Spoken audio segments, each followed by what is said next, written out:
What is happiness? Because everyone says they want to be happy. Right. America, the pursuit of happiness. Which is not the promise of happiness. No, but the pursuit. Yeah. You know what I mean? The pursuit. So I want to know from you, as somebody who's studied it, how do you define happiness? So first, what is it not? It's not a feeling. The biggest mistake that we make is misunderstanding emotions. Most people think that happiness is a feeling, but happiness is a feeling kind of like your Thanksgiving dinner is the smell of your turkey. It's not. The smell of the turkey is evidence of Thanksgiving dinner, and the feeling of happiness is evidence of actual happiness. Happiness has, like your Thanksgiving dinner, has 3 macronutrients, 3 constituent parts that you need to get really good at understanding and changing your habits around. Number 1 is enjoyment, which is not the same thing as pleasure. Mm-hmm. If you're pursuing pleasure, you're not going to find happiness. You're going to find rehab. And it's very different, understanding the difference between pleasure and enjoyment. Second is satisfaction, which is the joy that you get from an accomplishment after struggle. And the accomplishment is not more important than the struggle for satisfaction. And the third is meaning. That's what I'm doing most of my work on for now years. Meaning, the meaning of life.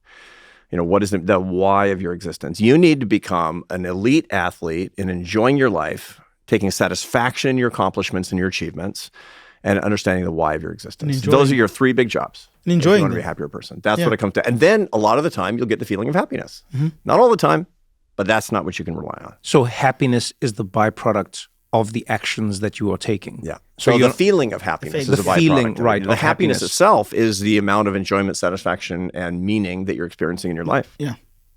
That's kind of like the amount of protein, carbohydrates, and fat that you eat is the amount of food and calories that you're getting.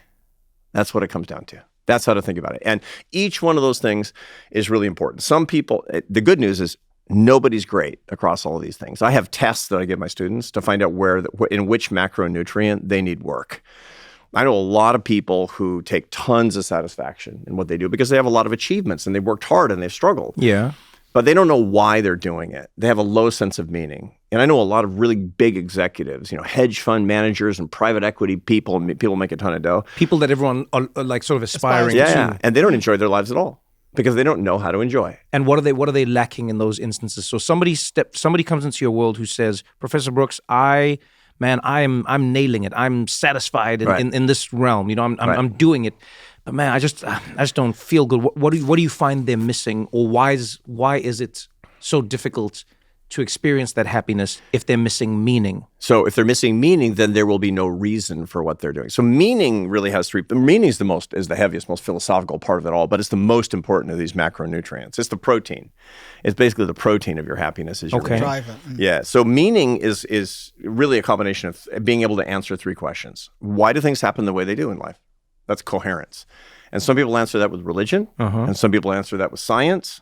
I'm both religious and a scientist, with both. Some people, here's a funny thing. People who follow a lot of conspiracy theories. That's very common today. They're going down the rabbit hole. Are you a conspiracy theorist? Conspiracy theorists are looking for coherence.